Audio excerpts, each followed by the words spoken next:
You're on the John Fredericks Radio Network, trucking the truth across America. I am your Godzilla of the truth. Joining us now in our Disruptor series, candidate, 5th District Congress, Minnesota Republican, Brent Whaley, trying to run against Ilhan Omar. Now, this district, the 5th District of Minnesota, which is basically the greater Minneapolis area, if you will, Omar getting 78% of the vote, and 2018, the Republican Jennifer Zielinski got 21.8%.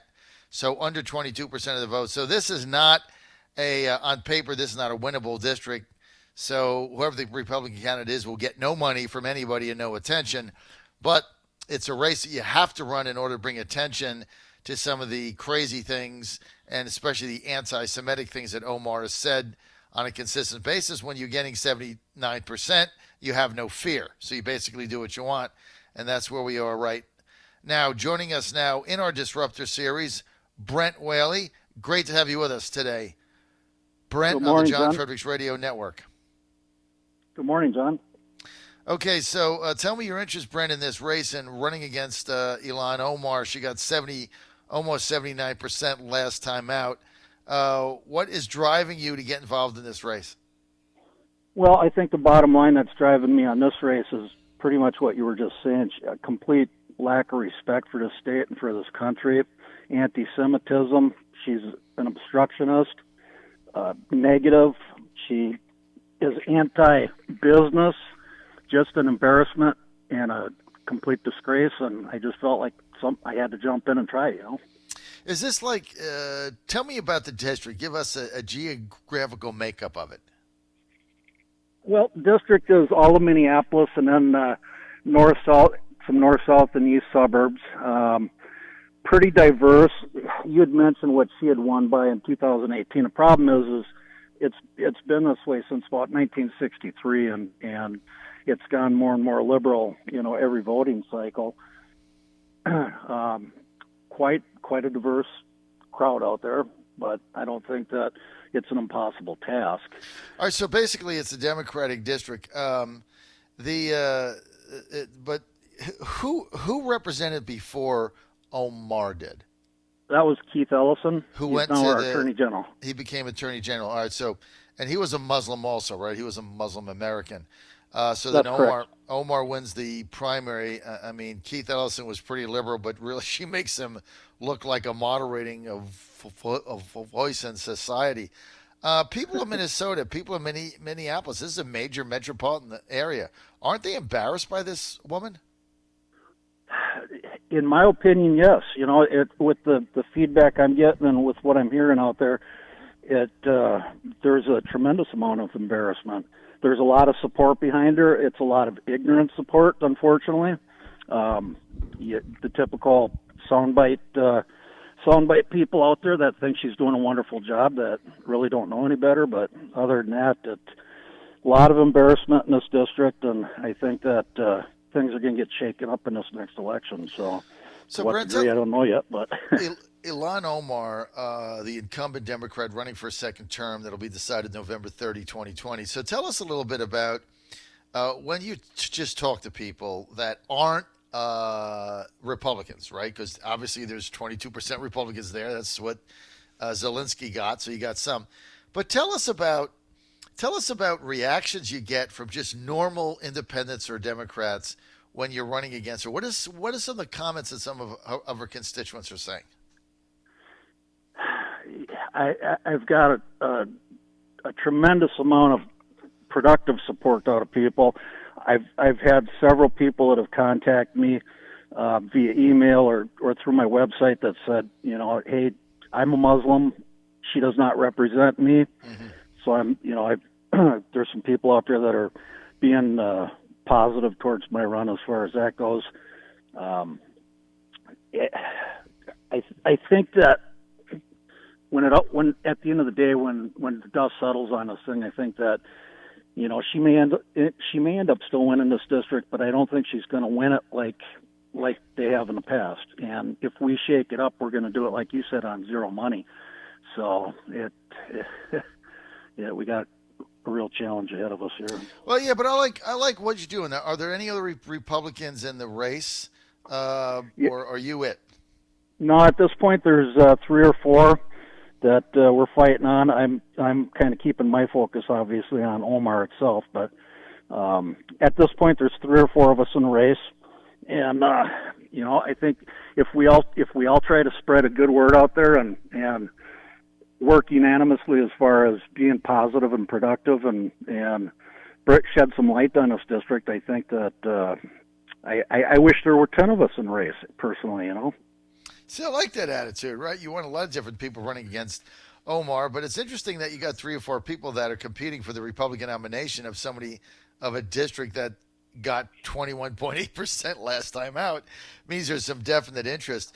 But I like what you're doing. I like the fact that you guys are going to run, or gals, somebody's going to run against her, and you're going to have to take it to her. She's going to have to defend some of the stuff that she says. And it'll be interesting, to watch a lot of these Democrats who roll up big numbers in Democratic areas and then will not debate their challenger, right? They won't debate him. They won't go on stage with him. Like they make believe they don't exist because, they're getting 78 or 79% of the vote, which is a complete joke anyway. It'd be interesting to see if she actually engages whoever the nominee is on Twitter or whatever and goes forward with that. But I would have to think if you're in Minneapolis and you're represented by her, that you would just be completely embarrassed by what she does. And isn't she involved in some kind of scandal about her marrying a sibling or a cousin or something? What is that? Is there anything to that at all? Yeah, it's What not. happened there? It's not something that. Hold on. It's not something that I want to get too involved in myself. But yeah, she's had quite a few different things come along here from campaign violations to supposedly marrying her brother and things of that nature. But everybody's talking about it. It's big news in the cities, and it's everybody knows about it. But as far as she goes, it's so much beyond that. She's dealing with our natural enemies of this country. She's fighting against businesses out here. She's not bringing any productive measures into this district or for this country. Everything is activist, destructive, negative. She's just a terrible representative. Do you think she she's a naturalized American citizen? Do you think she believes in America? Do you think she likes America? What do you think? Boy, that's a tough question. By the way she acts, by the things that she does, it's hard to believe that she has any respect or love for this country in the way that most people do. What aspects of this country she loves or doesn't love, I could really tell. I couldn't even tell you because she doesn't demonstrate any love for this country. I think she has love for someplace else personally. Interesting. We're with Brent Whaley. He's one of the Republican candidates running against Ilhan Omar in the Republican primary in the 5th District of Minnesota. That'll be decided August 11th, 2020. Long way off, 15 months away, 12 months away. Boy, time's getting a hold of me. It's a year away, and then of course the election November 3rd in 2020, and the 5th District is in Minnesota. What position has the Minneapolis Times-Tribune taken on her? Are they one of her defenders, or do they call her out when she says crazy stuff? Up until recently, they've been an adamant defender of hers. They finally came out recently when the news started breaking with the campaign violations, finance violations with the brother situation, and they finally started reporting a few things on it. I think from this point forward, they're going to take more of a neutral position on her personally, and I think that most of the media around here is going to take a neutral position and wait and see what happens. Right. She's got a lot of friends that are no longer sitting in her corner and protecting her. And it was nice to see the Star come out against her finally, because they had to. Mm-hmm. Well, let's see. She certainly has had cover in the national media, right? I mean, nobody goes after her. Could you imagine if this was a Republican saying some of the things that she's been saying, the anti-Semitic things against Jews in this country? Could you imagine if that was a Republican? What the national media would do to that person, and the local fake news media? They'd be all over him. But she gets a pass, and yeah, she if gets she a was pass. if she was a Republican, she would have been taken out of office probably 7-8 months ago. Yep, 6 but months because ago. she's a Democrat, she gets away with it. Okay, Brent Whaley, how do you guys win this election, or at least make it competitive? What do you need to do? I mean, you're looking at 22%. That's your baseline. That's what Jennifer Zelensky got. That's not a high percentage. How do you make this into a competitive race? All I can do is I'm kicking off a series of town halls, go out and shake a lot of palms, get some advertising out there, convince people that I'm looking for productive change out here. We've got a lot of opportunity zone area or opportunity zone designated in the area. Let's focus on our urban areas. Let's focus on our job growth. Let's focus on, redevelopment. Let's focus on bringing opportunity for small businesses for people and for things like that. And, just let the cards lie where they may. I haven't figured out the formula to win this thing yet, but I'm sure working on it. Well, there might not be an actual formula for victory, but what there is the way to hold Ilhan Omar accountable for some of the things that she says and does, and make her answer to that specifically to her constituents. And if they want to vote her in again, then you've done your job. But at least you hold her accountable, and you get her to have to defend some of the more incendiary things against America and Jews that she has said. And there, look, I'm not just conjecturing here. I mean, you look at the history of her tweets and some of the things that she said, and it's quite disturbing. Especially you look at 9/11 and the way she classified that, 5,000 American citizens dead and murdered right with their families there, and her response is, some people did some things. When she did that, when that came out and she did that, that left me speechless for at least a half hour. I was so put back by that comment and so disgusted, and I felt the entire nation that heard that a complete and total disgust coming out of everybody. It's sickening. Why and how can a representative of this country do and say things of that nature is beyond me. She's in a whole different place. And bad news. Yeah, bad news. I mean, she is in a whole different place, and she sees things differently than a lot of us. Now, Pelosi has defended her and said, she came from Somalia and she was a refugee, so she sees things differently, and I can appreciate that. But you're elected to Congress. We'd hope that you believe in the greatness of this nation and its founding fathers and what it's based on. You would hope that indications are she doesn't really think it's that good of a place to be. But we'll see what plays out. Let's get to now being that I got you on the phone, and we have a couple of extra minutes. Brent Whaley, let's get to baseball. Twins tied for first, or I think they're a game up.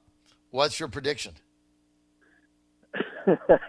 I think that they're doing pretty good. I'm not a huge baseball fan myself, but I think that they're holding their own this year. So I think they'll stay competitive right up till the end here. So all right, I'm going to predict that they do win the division over Cleveland. Give me a prognosis on the Vikings. My prediction on the Vikings is I think that we take our first trophy this year. You think you're going to win it all? I do. I think all right. that I think that Zimmer's got the right mix going on up there, and we've got some pretty hungry people, and they're going to play like a team this year and get her done. So, well, I'm not a believer in your quarterback being from Washington D.C. I just don't. I think Kirk Cousins is probably one of the most overrated top tier quarterbacks out there. But here's the good news: he's not going to blow a lot of games. Kind of like Alex Smith. I mean, he's just not going to throw key interceptions at big time places. I'm just not that impressed with him. But look, I think, hey, this year wide open. We'll see how the Vikings do. All right. So, Brent Whaley, people want more information on your campaign. Where do they go? They could go to BrentWhaleyForCongress.com to my website. They can go to Brent Whaley MN on Facebook. They can go to Brent Whaley MN on Twitter, and get a pretty good look at where I stand on a lot of things. And just real quickly too, the other task that we have here is, I think that as we're running this campaign, the president's done so many good things for this country that we've got a lot of good things to piggyback on with what he's done with this country, and I think that we've got an opportunity to increase our percentage up here for him as well in this election, and for Minnesota to go red this year or next year. That's going to be a huge factor. She's got her record to run on, and the Republicans got his record to run on, and I think if the average man takes a look at the situation, he knows which way the better record is. So let's get Minnesota red this next election for the president too. Well, Brent, you make a good point, because the Trump 2020 campaign is targeting Minnesota as a key battleground state. They do want to flip it. They didn't lose it by that much in 2016. So every vote that you're able to register, every vote you're able to get out, every vote that you're able to muster in motivate to come out for Brent Whaley or for whoever the Republican nominee is going to be a vote in Minnesota for Trump, and every vote is going to count. And the president's team looking to extend their map in 2020 in Minnesota, a big part of that re-election strategy. So, Brent, thanks for what you're doing. Get them voters out, get fired up, get them registered. The other side is certainly doing that furiously. And maybe if you don't win, you can make a difference in turning Minnesota red for the re-election chances of President Trump. What do you think of that? That's the plan. So hopefully the plan is for that, and also for a victory for myself here. So we certainly hope so. I appreciate you having me on today. All right, Brent Whaley predicting victory in Minnesota for Trump, predicting the Vikings win the Super Bowl, and ambivalent about the Twins. Brent, there you ambivalent. Go. Brent, thanks for being with us. I got to ask you another question. What the hell happened to your hockey team? Oh boy! I mean, how can Minnesota lose? How can you lose your hockey team? You'd think that our team would be the best out there, considering where we're from, but who knows? Minnesota's got a tradition of making the fans very frustrated across the board in all our sports. So nothing new here. All right, John Fredericks Radio Network. I mean, why is it you would think that Minnesota would have like the best hockey team, and in fact, it moves away. John Fredericks Radio Network. Unbelievable. Good luck with your campaign.